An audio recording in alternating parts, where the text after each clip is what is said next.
సాంబార్ ఇష్టపడిన వాళ్ళు ఎవరైనా ఉంటారా? నాకైతే చాలా ఇష్టం. సాంబార్ ఇడ్లీ అంటే ఇంకా ఇష్టం. తినటమే వచ్చు కానీ వండటం రాదు. సో ఈసారి అలా కాకుండా రెసిపీ తెలుసుకొనల్లా ఇప్పుడు సాంబార్ చేస్తున్నాను అన్నమాట.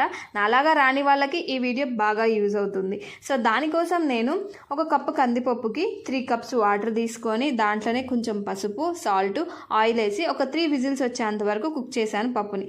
దాని తర్వాత తాలింపు వేసుకోవాలి కదా, దానికోసం కొంచెం ఆయిల్, జీలకర్ర, తాలింపు గింజలు, కరేపాకు, ఎండుమిర్చి వీటిని వేసేసుకొని బాగా కలుపుకున్న తర్వాత మన దగ్గర ఉన్న కూరగాయలని కావాల్సిన షేప్లో కట్ చేసేసుకొని యాడ్ చేసుకోవాలి. వీటిని ఒక 5 మినిట్స్ కుక్ అయిన తర్వాత దీంట్లోనే కొంచెం పసుపు, కారం, ఉప్పు తగినంత వేసుకొని దాన్ని బాగా కలుపుకొని ఒక 5 మినిట్స్ కుక్ అయిన తర్వాత ఏదైతే మనం పప్పు చేసాం కదా దాన్ని దీంట్లో కలిపేసుకొని ముందుగానే కొంచెం చింతపండుని నానబెట్టుకొని వాటర్ తీసుకోవాలన్నమాట. ఆ వాటర్ని కూడా యాడ్ చేసేసుకొని బాగా మిక్స్ చేసుకోవాలి. మనకు కావాల్సినంత క్వాంటిటీలో వాటర్ పోసుకోవాలి. సాంబార్ ఎంతైతే అంత వాటర్ పోసుకొని బాగా మరిగేంత వరకు ఉంచి మరుగుతున్నప్పుడే దాంట్లో సాంబార్ పొడి యాడ్ చేసుకోవాలి.